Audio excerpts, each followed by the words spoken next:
सोमवार की देर रात प्रखंड मुख्यालय के no man's land Indo Nepal border के समीप हुई भीषण अगलगी में एक किराना दुकान सहित लाखों रुपए मूल्य के सामान जलकर खाक हो गए।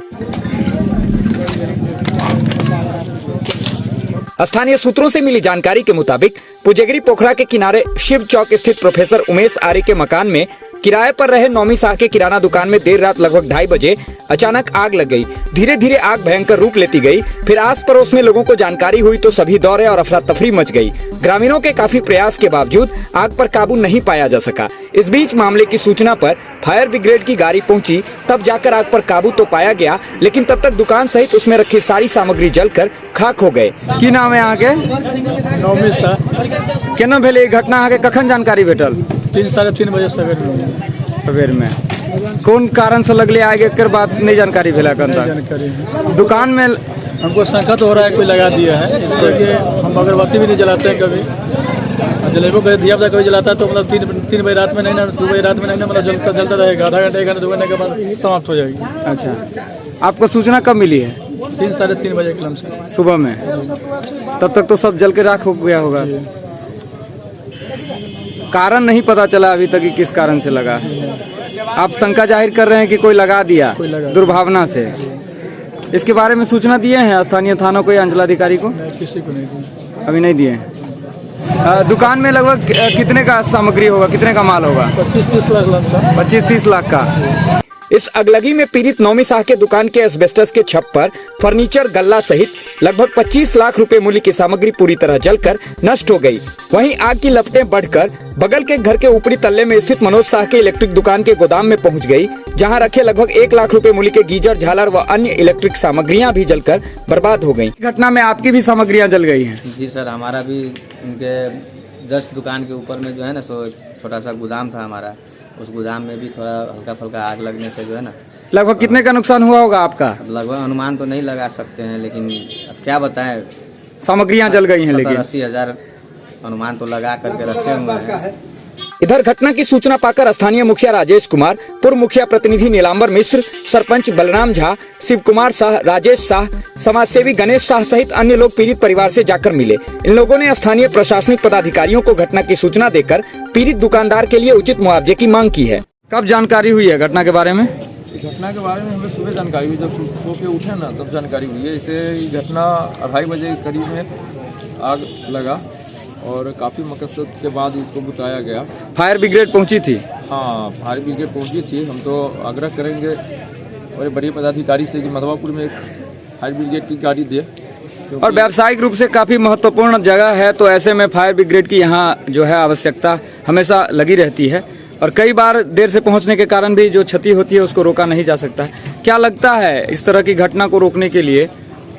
देखिए, इस तरह की घटना को रोकने के लिए निश्चित रूप से सभी व्यावसायिक प्रतिष्ठानों में अग्निशमन यंत्र जो होता है वो भी रखना चाहिए। एक दूसरी बात, हमें लगता है कि कोई भी व्यक्ति पूर्वाग्रह से या कोई शॉर्ट सर्किट प्रथम दृष्टया में नहीं, ऐसा कोई सबूत मिला है न अगरबत्ती से, लेकिन लग रहा है कि किसी ने इम्पोज कर दिया है। अच्छा, इस तरह की बात आ रही है। इस तरह का शंका है।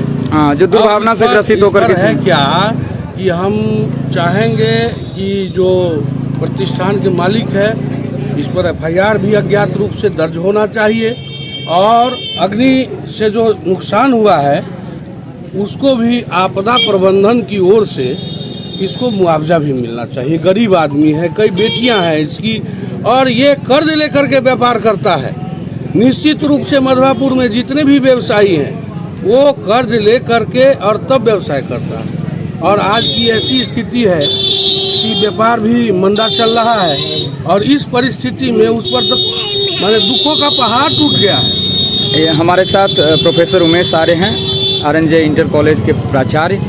आप यहाँ सबसे करीब में थे, सबसे पहले आपको जानकारी हुई होगी। तो वो भी मकान मेरा ही है। हाँ, उसको नौमी को किराया पर दिए हुए हैं। तो लगभग 2 बजे हमें पता चला धुआं से, और कुछ लोग हल्ला भी किए। जब तक हम लोग बाहर आए तो अग्निशामक वाले को खबर किए, बराव को खबर किए, वो लोग इमीडिएटली पहुँचे, लेकिन आग जब तक बहुत फुट चुका था, जल्दी क्या कहते हैं एक्सटिंग्विश नहीं हो पा रहा था। तो बहुत दुर्भाग्यपूर्ण घटना है और वो गरीब आदमी है। सही बताएं शिव कुमार जी, क्षतिपूर्ति होना चाहिए, नहीं तो ये आदमी तो बिलट जाएगा, रोड पर आ जाएगा, सड़क पर आ जाएगा। दुकान में से शायद यूज करने लायक अब कोई भी सामान बचा कोई नहीं। भी सामान इनका नहीं बचा है। लगभग 30 लाख रुपया का इनका क्षति हुआ है, जो हम लोग की नज़र में था। 30 लाख रुपया का क्षति इनका हुआ है। हम लोग यही मांग करेंगे प्रशासन से कि इनको क्षतिपूर्ति किया जाए। लगभग 2:45 बजे के करीब में जानकारी हुई है हमको फोन के माध्यम से। घटना के कारणों का अभी तक खुलासा नहीं हुआ है। कारणों का खुलासा नहीं है, लेकिन किसी न किसी व्यक्ति का आपसी उपद्रव के कारण आग लगाया गया है और ये पीछे से आग लगा हुआ है और बार बार मधवापुर मार्केट में ये 6 घटना हो चुका है। ये अच्छा शुभनीय नहीं देता है। कोई भी आदमी किसी के साथ करता है, उसके रोजी रोटी के साथ करता है, वो अच्छा नहीं लग रहा है। अच्छा, इस तरह की घटना अगर दुर्भावना से ग्रसित होकर की जाती है तो ऐसे में क्या मानते हैं, क्या यह हितकर है यहाँ के व्यवसाय के लिए, यहाँ के लोगों के थोड़ा लिए? भी हितकर नहीं है। कोई भी व्यापारी हमारे सुख चैन से नहीं है, हितकर भी नहीं है। ऐसे भी अभी इतना नेपाल इंडिया का बॉर्डर टाइट है, उसमें भी भुखमरी का समस्या हो गया है, नहीं चल रहा है दुकानदार। उस पर से दूसरे के मकान में मात्र रहने वाले उमेश सर के मकान में किराए पर एक नौमी आदमी रहने वाले 30 लाख रुपया मार्केट से वो पैसा लिया हुआ है ब्याज पे और उससे धंधा करता है। उसके पास 4 बाल बच्चे हैं। अब कैसे उसका गुजर बसर होगा, उस सारा मतलब कैसे वो पैसा का ऋण सधाएगा, हमको तो कुछ समझ में नहीं आता। सरकार से हम अनुरोध करते हैं कि जिनका भी सहयोग हो उनका सहयोग करके अनुदान राशि कुछ ही मिल जाएगा। अनुदान नहीं, ये तो बड़ा अभद्र घटना हुआ है। जो जिन लोगों ने भी किया है वो अच्छा नहीं किया है। एक गरीब के साथ जो अच्छा, लगातार ये बातें सामने आ रही हैं कि किसी दुर्भावना से ग्रसित होकर किसी के द्वारा हो सकता है कि लगाया गया है, इस तरह के ऐसा संदेह किया जा रहा है। किसी ने देखा तो नहीं है जी। और रात इतनी थी कि उस समय सोने का वक्त था, सभी लोग सोए रहे होंगे। तो अब किसने किया नहीं किया ये संदेह किया जा रहा है कि ऐसा भी हो सकता है, क्योंकि न वहाँ अगरबत्ती जला है न शॉर्ट सर्किट है, तो फिर आग कैसे लगा? संज्ञानात्मक बात है। बस यही कहना है। और हम तो कहेंगे कि प्रशासन के लोग, सीओ साहब आवे, इसकी निरीक्षण करें, प्रशासन आवे, निरीक्षण करें और इस गरीब को जितना हो सके मुहैया करा दें, मदद करें इनको। व्यापारी लोग भी यहाँ के हैं, उन व्यापारी से भी नम्र निवेदन है कि इस गरीब को कैसे अब उठेगा, कम से कम उठाने का काम करें। यही हमारा कहना है।